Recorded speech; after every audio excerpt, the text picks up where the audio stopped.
For the first time in 80 years, most Americans do not belong to a house of worship.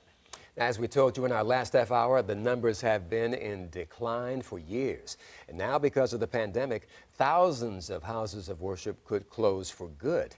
But as 10 of your side's Regina Mobley shows us, some local churches are defying the odds. At Unity Renaissance in Chesapeake, during the first year of the pandemic, the church received its highest ever amount of contributions. When you're done, you're going to scoop this in your hand and put it back in there, okay? It was enough to build a $1 million expansion that includes space to offer tutoring services to children who fell behind during the pandemic. We navigated through the hardest of those times, and when being able to be back together was one of the most joyous days I've ever experienced in my life. At the Mount, with 8 locations in the region, it opened a 9th church called the Mount Virtual. New Year's Eve, we did a 2-hour production.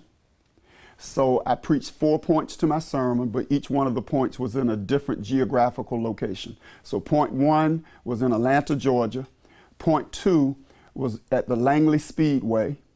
Point 3 was in a bank. And point 4 was in my backyard. The audience was 25,000 people, 6 continents. Someone that's a church consultant to us said that COVID compressed 10 years of change into the church in 2 years. The years, 164 of them, have included 6 pandemics at the Basilica of St. Mary's of the Immaculate Conception. Father Jim Curran looks forward to the day when the entire flock will return. This church was closed for almost 5 years, and when we moved back, it was during the pandemic. So I have yet to see this church full.